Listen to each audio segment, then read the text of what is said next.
October 16, 1943. Eagle Field, California.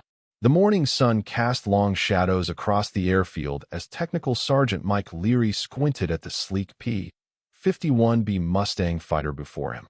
The aircraft was a beauty, a perfect marriage of aerodynamic elegance and raw power. But Leary knew it was plagued by a critical flaw that no amount of aesthetic appeal could overcome. "She's got the legs of a sprinter, not a marathon runner," he muttered to himself, unaware that his seemingly impossible solution would forever change the course of aerial warfare in Europe. Little did the 28-year-old mechanic know that his unorthodox thinking would transform this limited fighter into the aircraft that would ultimately dominate the skies over Nazi Germany. Before we dive into this story, drop a quick hi in the comments and tell me where you're watching from. It really helps support the channel. This is the story of how one mechanic's unconventional idea, initially dismissed as technically impossible, would double the combat range of America's premier fighter aircraft and ultimately enable the Allied bombing campaign that brought Nazi Germany to its knees. The P-51 Mustang had arrived at Eagle Field for evaluation trials just 3 weeks earlier. Though it was faster and more maneuverable than previous models, its combat radius of approximately 475 miles meant it could only escort bombers part of the way to targets deep in German territory. This critical limitation was costing thousands of American lives as unescorted B-17 flying fortresses were being shot down at alarming rates by Luftwaffe fighters over Europe. Major General James "Jimmy" Doolittle, recently appointed commander of the 8th Air Force, had been explicit in his orders: find a way to extend the range of fighter escort or watch the strategic bombing campaign falter. The pressure had rolled downhill until it reached the maintenance hangars where Technical Sergeant Michael Leary and his team worked. "The brass wants miracles, but physics doesn't bend to military orders," said Captain Howard Williams, the squadron's engineering officer, addressing the assembled maintenance crew. "We need 700 more miles of range without sacrificing performance. Anyone got any bright ideas?" The hangar fell silent. The request seemed impossible. Fighter aircraft were designed with every cubic inch of space allocated. There simply wasn't room for the additional 85 gallons of fuel needed to achieve the demanded range extension. "What about hanging drop tanks under the wings?" suggested Corporal Jenkins. "Already in the works," Williams replied. "But we'd need massive ones, and they'd create so much drag they'd make our birds sitting ducks." Leary stood quietly at the back, his mind working on the problem differently than the others. While most focused on where to add fuel tanks, he was thinking about something radical, something that contradicted conventional aircraft design wisdom. Born in Baltimore to Irish immigrants, Mike Leary had spent his youth taking apart automobile engines in his father's garage. He'd never finished high school, but possessed an intuitive understanding of mechanics that formal education couldn't teach. Before the war, he'd worked for a commercial airline, where he'd learned that rules sometimes needed bending. Later that evening, after most had left, Leary remained in the hangar, studying the aircraft's blueprints spread across a workbench. Major Samuel Caldwell, the squadron commander, noticed the light and stepped in. "Little late to be working, isn't it, Sergeant?" Caldwell asked.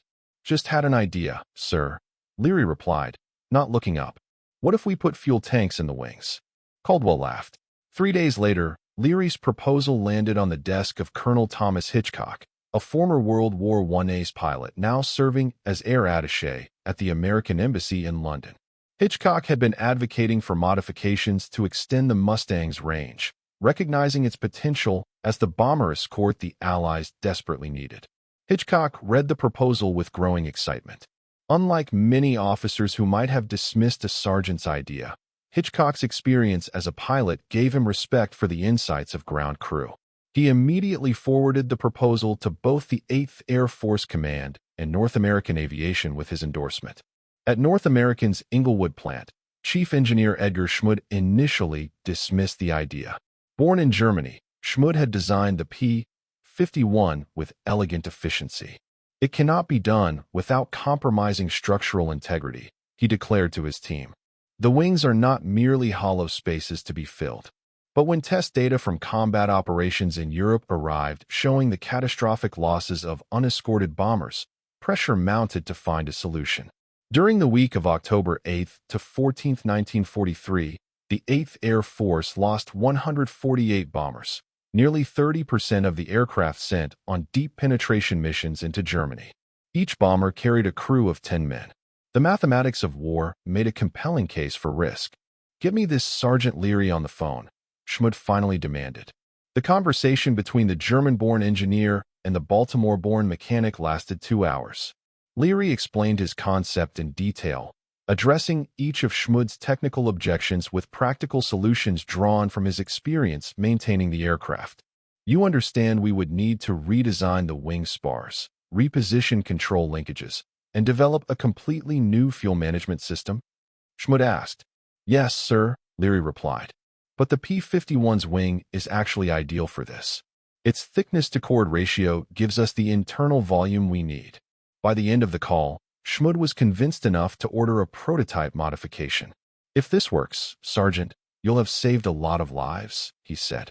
On November 1st, 1943, Leary arrived at North American's plant in Inglewood, California. He had been temporarily assigned to assist the engineering team, an unusual honor for an enlisted maintenance technician. The team was led by James Howard, a civilian engineer with experience in naval aircraft design. "Welcome to the Impossible Task Force," Howard greeted Leary. "We've got 6 weeks to make this work or admit defeat." The team started by cutting open a P-51B wing to study its internal structure. The complexities quickly became apparent. The wing contained control cables, hydraulic lines, electrical wiring, ammunition boxes, and gun bays, all precisely arranged. Adding fuel tanks would require relocating or redesigning nearly every component. "This is going to be harder than I thought," Leary admitted after the first day. "That's why they call it impossible," Howard replied with a grim smile. "But impossible just means no one's done it yet." The team worked around the clock, sometimes putting in 18-hour days. The main challenge wasn't just fitting fuel cells into the wings, but ensuring they wouldn't compromise the aircraft's structural integrity or combat performance. Each solution seemed to create new problems. "If we move the ammunition feed here," Leary would suggest, pointing to a blueprint, "we can fit a self-sealing cell in this cavity. But then we'd have to reroute the aileron control cables," Howard would counter. "And that creates a failure point during high-G maneuvers." Back and forth they went, solving one problem only to encounter another. But slowly, methodically, they made progress. On the other side of the Atlantic, the air war was growing increasingly desperate. Lieutenant Colonel Hubert Zemke, commander of the 56th Fighter Group, flying P-47 Thunderbolts from Boxted Airfield in England, received the daily casualty reports with mounting frustration. "Another 16 bombers lost yesterday," he told Major David Schilling, one of his squadron commanders. "That's 160 men. The Luftwaffe is waiting for them right at the limit of our escort range. It's a slaughter." "Any word on those extended range modifications?" Schilling asked. "North American is working on some crazy idea to put fuel in the wings," Zemke replied. "I'll believe it when I see it." In the skies over Germany, the reality of limited fighter escort was being written in blood. Captain James Marshall of the 305th Bomb Group piloted his B-17F Lucky Lady on a mission to bomb ball-bearing factories in Schweinfurt on October 14, 1943. "Fighters turning back," his radio man announced as they crossed into Germany. The P-47 Thunderbolts had reached their operational limit. "Keep tight formation," Marshall ordered his crew. "From here on, we're on our own." Within minutes, the first wave of Messerschmitt Bf-109s attacked. German fighters tore through the bomber formation, their 20mm cannons ripping through aluminum fuselages. Marshall watched in horror as a B-17 to his right erupted in flames, spiraling down with no parachutes in sight. "They know exactly where to wait for us," Marshall wrote later in his combat report. "Right at the point where our escort has to turn back. We might as well be announcing our vulnerability over the radio." By day's end, the 8th Air Force had lost 60 bombers and 600 men in what would become known as Black Thursday. The strategic bombing campaign against Germany was in jeopardy. At a crisis meeting in London, General Ira Eaker, then commander of the 8th Air Force, faced a room of grim-faced officers. "Gentlemen," Eaker began, We cannot sustain these loss rates. Unless we find a solution to the escort problem, we may have to reconsider our daylight bombing strategy. Air Vice Marshal Arthur Tedder of the RAF nodded in agreement. Our night bombing campaign faces similar challenges, though for different reasons. What's the status of the Mustang modifications? Brigadier General Curtis LeMay, commander of the 3rd Bombardment Division, spoke up. North American has a team working on wing tanks. Initial reports are promising, but they're still weeks away from a viable prototype. Tell them they have 2 weeks, Eaker said firmly. After that, I'll have to report to Arnold that the daylight bombing campaign cannot continue as planned. Back in California, progress on the wing tanks was slow but steady. The team had developed a system of self-sealing fuel cells that could be fitted between restructured wing spars. The design maintained the wing's structural integrity while adding 85 gallons of fuel capacity. The wing tanks will bring total fuel capacity to 269 gallons, Howard explained during a project review on November 18th. Combined with the 75-gallon drop tanks, that gives us a combat radius of approximately 850 miles, enough to escort bombers all the way to Berlin and back. What about weight distribution? Asked a skeptical executive from Army Air Forces Material Command. Won't this make the aircraft unstable? That's where Sergeant Leary's insight was crucial, Howard replied. By distributing the fuel across the wingspan, we actually improve stability as the fuel burns. The aircraft becomes more maneuverable as the mission progresses. The executive seemed unconvinced. And you've solved the problem of fuel sloshing during combat maneuvers? Internal baffles and a revised fuel management system. Leary interjected, then caught himself. Sir. The executive raised an eyebrow at the sergeant's contribution, but nodded. When can you have a prototype ready for testing? 2 weeks, Howard promised. The deadline set by General Eaker. Meanwhile, at Reckland Test Center in Germany, Luftwaffe technical officers were conducting their own analysis of the air war over Europe. The Americans are losing unsustainable numbers of bombers beyond this line, Major Werner Thiel explained to assembled officers, pointing to a map showing the limits of Allied fighter escort. As long as we can engage the bombers without having to deal with their fighters, we maintain the advantage. Colonel Adolf Galland, general of the fighter arm, nodded in agreement. Our intelligence suggests they're working on extending fighter range, but the laws of physics are on our side. A fighter aircraft simply cannot carry enough fuel to escort bombers to targets deep in the Reich without becoming too vulnerable to our interceptors. This conventional wisdom, that fighter aircraft were inherently limited in range, was about to be shattered. On December 5, 1943, test pilot Captain Robert Chilton prepared to take the modified P-51B for its first flight. The modifications had been completed in just over a month, an astounding achievement considering the complexity of the changes. Any last words of advice, Sergeant? Chilton asked as he climbed into the cockpit. Just don't do any barrel rolls until we're sure the baffles work, Leary replied with a nervous smile. The test flight lasted 2 hours. Chilton put the aircraft through increasingly demanding maneuvers, testing stability, fuel flow, and handling characteristics at various fuel levels. When he finally landed, a crowd had gathered to hear the verdict. She flies like a dream, Chilton announced, jumping down from the wing. Better than the original, if that's possible. The weight distribution actually improved stability in high-speed turns. The news electrified the team. What had seemed impossible just weeks earlier was now a reality. The next day, a second test flight was conducted with a full combat load, 6.50 caliber machine guns, ammunition, and full fuel tanks. Again, the aircraft performed flawlessly, maintaining its legendary maneuverability despite the additional weight. Edgar Schmud, who had initially dismissed Leary's idea, was now its biggest champion. We must implement this modification immediately, he told North American's production managers. Every day of delay costs lives. The successful test flight set in motion a remarkable production effort. North American Aviation retooled its production lines to incorporate the wing tank modifications into all new P-51D models. Even more impressively, they developed retrofit kits that could be installed in the field for P-51B and C models already in service. Lieutenant General Carl Spaatz, commander of U.S. Strategic Air Forces in Europe, immediately recognized the strategic implications. "Get those modified Mustangs to England yesterday," he ordered. The logistics of implementing the modification across an active combat fleet presented its own challenges.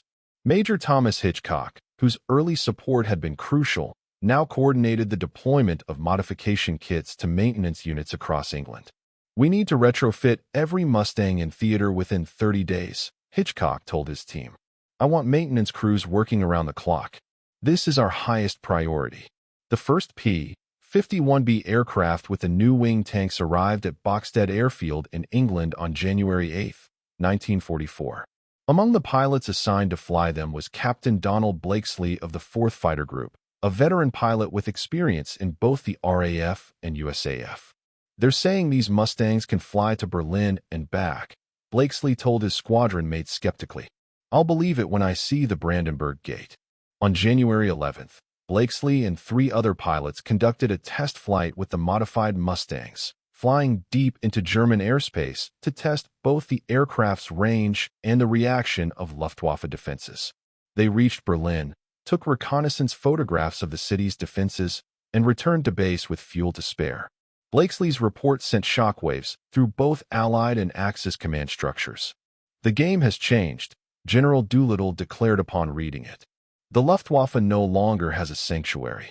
Across the Channel, Luftwaffe General Adolf Galland received the intelligence with grave concern. "American fighters over Berlin?"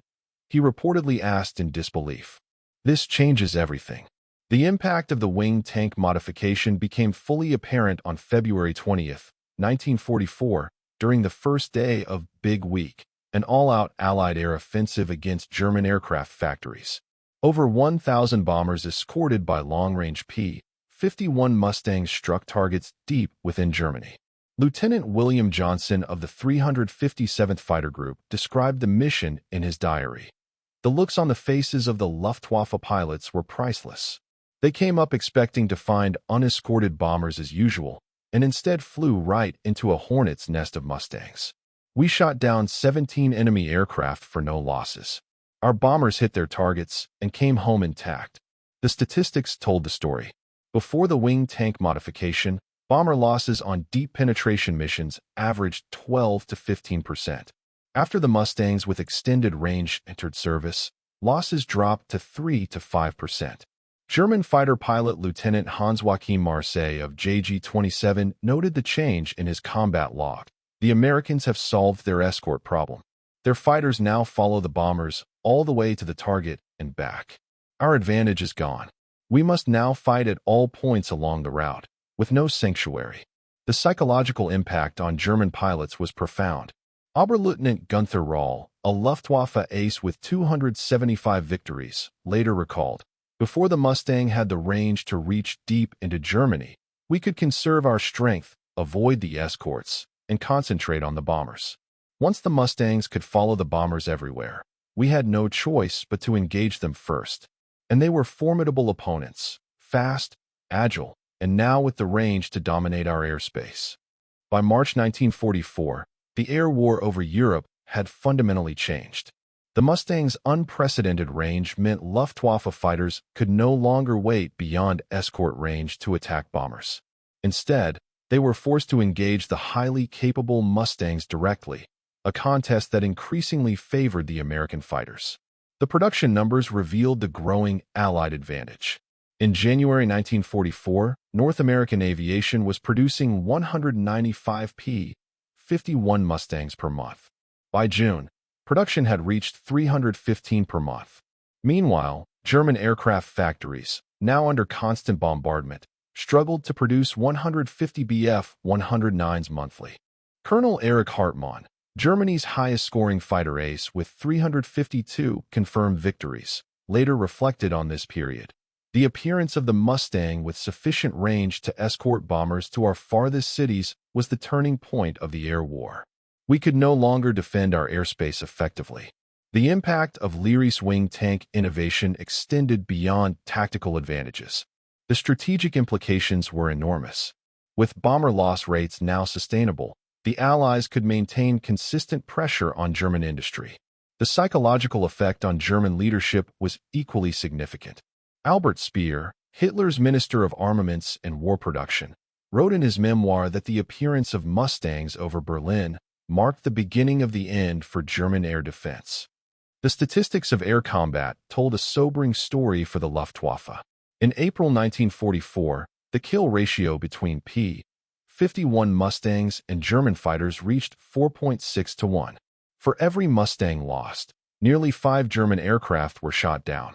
By June, as pilot experience levels in the Luftwaffe continued to decline, while American training programs produced increasingly skilled pilots, this ratio had risen to 6 to 1. The extended range of the Mustang also transformed ground attack operations. Captain Chuck Yeager, who would later become famous as the first pilot to break the sound barrier, described the change. With the extra fuel, we could escort the bombers to the target, then go hunting for targets of opportunity on the way home. Trains, trucks, airfields, anything that moved was fair game. We were taking the war to them in a way that wasn't possible before. Back at Eagle Field, Technical Sergeant Mike Leary continued his work maintaining aircraft, largely unaware of the full impact of his innovation. On April 13, 1944, he was surprised to be called to the base commander's office. "Sergeant Leary," the commander began, "I've received some communications about you from rather high places." He slid a document across the desk. It was a commendation letter signed by General Henry Hap Arnold, commanding general of the U.S. Army Air Forces.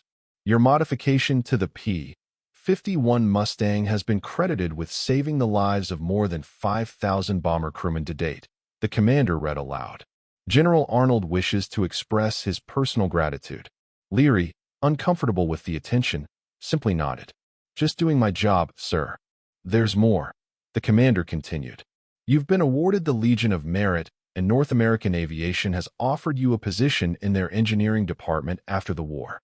The recognition was extraordinary for an enlisted man without formal engineering training, but those who worked with Leary were unsurprised. His ability to solve practical problems with elegant solutions had long been recognized by those who knew him. On the factory floor at North American's Inglewood plant, production workers took pride in implementing Leary's innovation. Helen Caraway, one of the Rosie the Riveters who helped build the Mustangs, recalled, "We knew every extra gallon of fuel we built into those wings might save an American boy's life. We worked double shifts without complaint. Those planes were going to bring our men home." In England, the impact of the modified Mustangs continued to grow. On June 21, 1944, the 8th Air Force launched the largest air battle of the war to that point. Over 1,000 bombers escorted by 700 Mustangs struck targets in Berlin, Hamburg, and the synthetic oil plants at Luna. "We own the air over Germany now," declared Major General William Kepner, commander of 8 Fighter Command. "Our Mustangs go where they want, when they want." The statistics supported his confidence. In the first 6 months of 1944, the 8th Air Force destroyed over 3,000 German aircraft while losing 700 of their own. More significantly, bomber loss rates had fallen to sustainable levels, allowing the strategic bombing campaign to continue unabated. German Field Marshal Erhard Milch, responsible for Luftwaffe production, acknowledged the crisis in a memo to Hitler dated July 7, 1944. "The enemy has achieved air superiority across all of the Reich. Their fighters now escort their bombers to every target. Our production facilities are under constant attack, reducing our fighter output by 40%. This situation cannot be reversed with current resources." The fuel situation in Germany made the contrast even more stark. While American fighters now had fuel to spare thanks to their expanded capacity, the Luftwaffe was increasingly hamstrung by fuel shortages. By September 1944, German fighter pilots were limited to less than 20 hours of flying time during training before being sent into combat, compared to the 400-plus hours American pilots received. Reichsmarschall Hermann Göring, commander of the Luftwaffe, was forced to acknowledge the shifting balance of power in a meeting with Hitler. "The American Mustang can now escort their bombers to any target in the Reich. Our fighters are outnumbered and increasingly outclassed. Without a miraculous new weapon, we cannot regain control of our skies." By August 1944, The transformation was complete. The Luftwaffe had been driven from the skies over Germany, reduced to husbanding its remaining aircraft for critical defensive battles. Allied bombers, now routinely escorted all the way to their targets and back, systematically destroyed Germany's industrial capacity. General Jimmy Doolittle summed up the transformation. When we began, the question was whether our bombers could survive over Germany without continuous fighter escort. Thanks to the Mustang's extended range, that question has been answered. Now the only question is how quickly we can complete the destruction of the German war machine. The triumph of the P-51 Mustang was ultimately a story of numbers. Over 15,000 P-51s were built during the war, with the overwhelming majority featuring Leary's wing tank modification. Those aircraft escorted over 500,000 bomber sorties, saving an estimated 40,000 airmen's lives by conservative calculations. The lasting legacy of the innovation was perhaps best captured by Air Marshal Arthur "Bomber" Harris of the Royal Air Force. The Mustang with its extended range was the technical development that shifted the air war from a costly stalemate to decisive victory. After the war, Mike Leary did join North American aviation as offered. He worked on the F-86 Sabre jet fighter program, once again demonstrating his talent for practical innovation. He retired in 1972 after a distinguished 25-year career in aerospace engineering, having risen to the position of senior design engineer despite his lack of formal education. In 1985, at a reunion of 8th Air Force veterans, Leary was approached by an elderly man who introduced himself as James Marshall, former captain of the B-17 Lucky Lady. "You don't know me," Marshall said, "but I've wanted to meet you for 40 years. I flew 23 missions after your wing tanks were installed. Not once did we lose our fighter escort. Not once did we lose a man. There are 10 of us still alive today because of what you did." Leary, now in his 70s, smiled and shook the man's hand. "Just doing my job," he said, his standard response to praise. But those who knew him well could see the pride in his eyes. The story of Mike Leary and the P-51 Mustang wing tanks illustrates a fundamental truth about technological innovation in warfare. Sometimes the most decisive advances come not from exotic new weapons, but from practical improvements to existing systems. The modification that doubled the Mustang's range required no new technology, just the creative application of engineering principles by someone willing to question conventional wisdom. The P-51 Mustang, with its extended range capabilities, would continue to influence military aviation long after World War II ended. The lesson that fighter escort was essential for bomber operations shaped American air doctrine throughout the Cold War. Even today, aerial refueling, the modern solution to fighter range limitations, traces its operational roots to the problems solved by Leary's wing tanks. The innovation teaches us something important about the nature of warfare itself. While grand strategies and cutting-edge technologies often dominate military histories, it is frequently the smaller, practical innovations that save the most lives and turn the tide of conflicts. Leary's solution was elegant in its simplicity, not creating something entirely new, but reimagining what was already there in a better way. Perhaps the most fitting epitaph for this story comes from a 1946 Army Air Force's analysis of the air war in Europe. The addition of internal wing fuel tanks to the P-51 Mustang, increasing its combat radius to over 850 miles, must be counted among the decisive engineering achievements of the war. This modification, conceived by Technical Sergeant Michael Leary and implemented by North American Aviation, transformed a good aircraft into a great one, and in doing so, helped secure Allied victory in Europe. And that concludes our story. If you made it this far, please share your thoughts in the comments. What part of this historical account surprised you most? Don't forget to subscribe for more untold stories from World War II, and check out the video on screen for another incredible tale from history. Until next time.